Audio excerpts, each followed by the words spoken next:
I'm Regina Asinde, and I'm a writer, a poet, a publisher, a social activist. And I'm very passionate about social and political activism and change. Sometimes I call myself a feminist, although I don't really usually put that label to my name.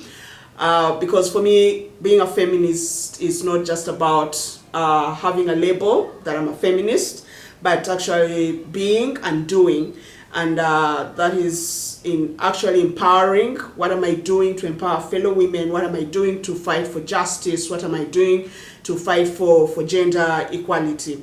I started writing poems when I was a little girl. I think as long as I remember learning the English language, I've always written something down. And for me, words were a means of survival because I come from a dysfunctional family where my father and my mother separated when I was 5 years old. I ended up being sent to my grandparents. The one beautiful memory I have about living with my grandmother is the stories she would tell me, like always those amazing folk stories of trees that talk and animals that talk and have those human characteristics. Of course, there were always lessons that were meant to teach us something about life. When I was picked by my father from the village, then I was taken into boarding school. And I only knew one language, which was my mother tongue, Japadola. It's a Luo language. And I didn't know any other language. But I was taken into a school that was speaking a Bantu language, Lusoga. And they would also use English. I didn't know English, I didn't know Lusoga. And so I was a total misfit in the whole space. And for a long time, I struggled with self-esteem. And that wasn't even the worst part because it was a boarding school.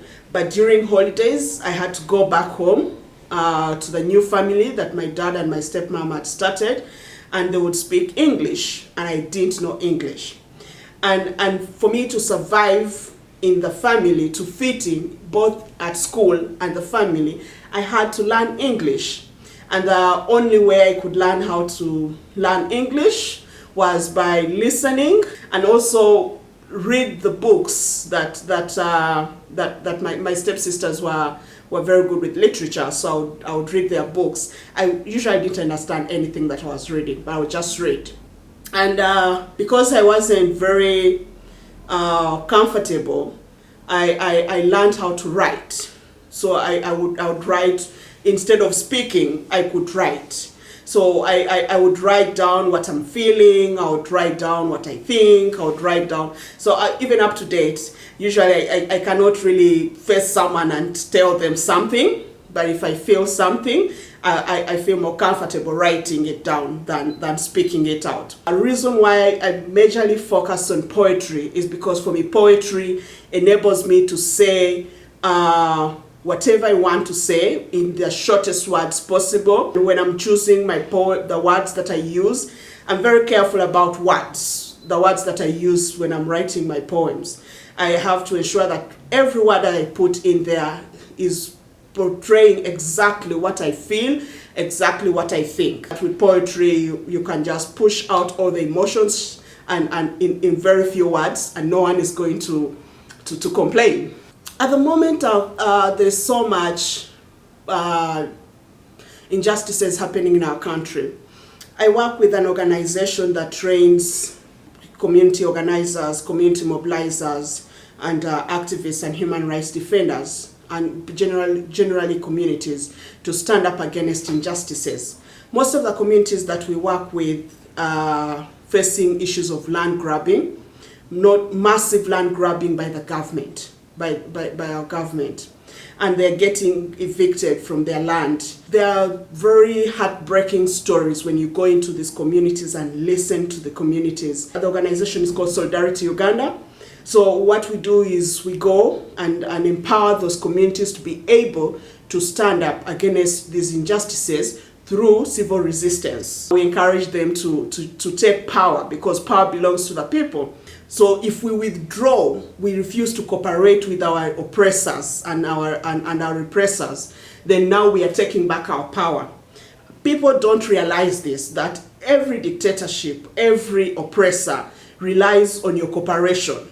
So our job as Solidarity Uganda is to tell people that this power belongs to you. And if you only choose to withdraw and refuse to cooperate with your oppressor, and you take back your power, you will be able to topple whichever oppression it is. On issues to do with women empowerment, for me, I think it's very, very important. I am who I am because of my dad. We are 9 children, 8 girls and one boy. In an era where people felt that educating a girl child was useless, my father chose to educate us, his girl children. And I remember one statement that he made. In my culture, there is a saying that when you give birth to a girl child, then you've given birth to cows and goats, like the bride price that you will receive. You are assured of wealth, getting that you will get from your girl child. Instead of him getting the cows and the goats from his daughters, if you only have the certificates of their degrees hanging on his walls, he will be the happiest man and the wealthiest man. And that statement has always stuck in my mind. It is something that has always pushed me beyond my limits. Even when I feel like, this is impossible, I know that it is very important to empower. Even when my dad died, most people thought that he was blamed because he hadn't built a house, he hadn't done all those things, because he was a civil servant, but all the money he was earning was using it to educate us in good schools and to ensure that we were empowered as girls and as women. And even my mother is the same. And for me, that is the whole point of empowerment, and why I think it's very important that we empower women and we empower girls.